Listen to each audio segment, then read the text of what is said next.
After years of using cheap keyboards, it's time to finally step my keyboard game up.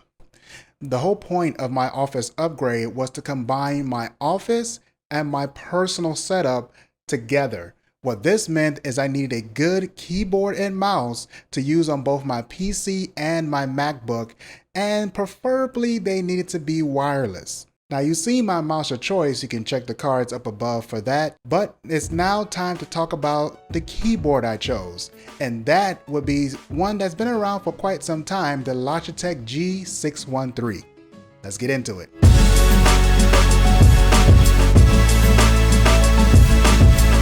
The G613, despite being built like a tank, I mean this thing is fairly heavy, has what I like to call either a love it or hate it look about it. Because there's a few things that you either love or hate about this keyboard. First off, not everyone wants an armrest attached to their keyboard permanently. The argument can definitely be made that there is better armrests that provide better support than what comes attached to the G613. However, I don't really own any of those, so I'm just gonna take what I got. It's better to have one than not have an armrest at all. Now there's no RGB on this keyboard. More importantly, there's no backlighting at all, which I definitely hate. They could have at least given me the option to have some subtle white backlighting on the keyboard whenever I choose. However, maybe they chose not to do this because of the battery, which we will get into. The keyboard has the letters printed on them instead of being double shot or textured. This is kind of a big deal only because there are keyboards that are cheaper than this one that do come with that. And for people who are very, very particular about this kind of thing, you can definitely say that because of this, obviously at some point in time, the keys are going to start to fade out. For me personally, I've never had that situation on any keyboard I've owned, and this particular issue is at the bottom of my priority list. The color of the G613 is this weird dual tone gray thing going on, which actually is okay for my setup. But if you're someone who is trying to make a themed setup, maybe with a specific color theme in mind, this keyboard probably won't fit most of those themes. Lastly, and which is funny because it's probably the first thing you noticed about this keyboard, is that the G613 is a full-size keyboard where it doesn't have any 60 or 70% version that you can go pick up to try to save space on your desk. Nope, it's taking up all kinds of space on your desk. So if there's something that bothers you, again, it's not going to be for you. Now, all these issues that I just mentioned are actually all solved by another Logitech keyboard, which is the Logitech G Pro. The only thing that you have to deal with is the fact that it is not wireless, and I believe it costs a little bit more as well. Rounding out the things about the looks of the keyboard real quick is, of course, on the bottom you have the kickstands, which I never use because this keyboard is tilted up enough for me. On the bottom there again is the pads, which keeps this heavy keyboard from really scratching or making any sort of issues on your desk or noises on your desk. And of course, there is no USB on the back of this keyboard as well. So if that's something that you like to have, you're kind of out of luck here. The G613 is packing Logitech's Roamer G mechanical switches. After using these keys for a few weeks now, I'm a fan. The keys feel good and they are quiet for a mechanical keyboard. Obviously, they're not going to be as quiet as a membrane one, but here, have a listen.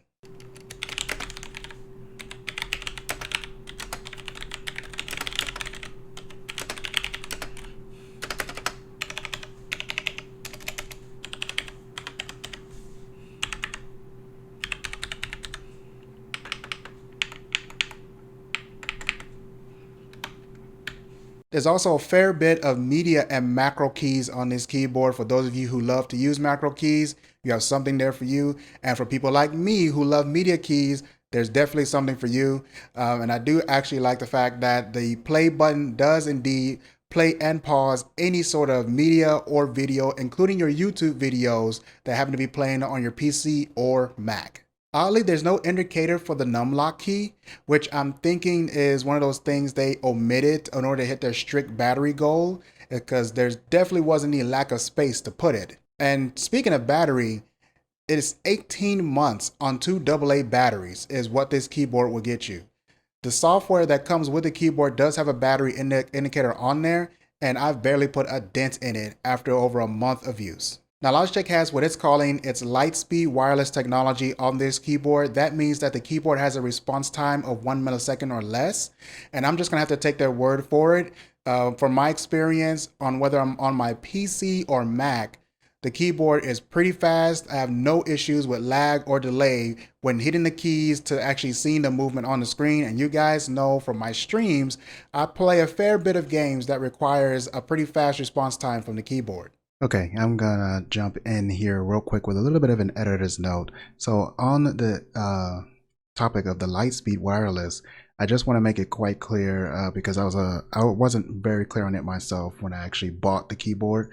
The Lightspeed wireless that Logitech is talking about here with the super fast 1 millisecond response rate is only if you are using the wireless USB. So if you're using the wireless USB to connect the keyboard to your PC or whatever, or your Mac, then you're getting the super fast 1 millisecond response rate. So if you're gaming, you might want to use the wireless USB and not Bluetooth, but I will stand by what I said before, which is the performance for me has been great no matter which one I'm using, but I game on my PC using the wireless USB hub, and I work my Mac via Bluetooth. So I thought that was worth pointing out. Speaking of using this keyboard on both my PC or Mac, I find it very, very convenient that thanks to the options for connectivity on this keyboard, I definitely hit my goal of being able to use this keyboard on both my PC and Mac with just a tap of a button.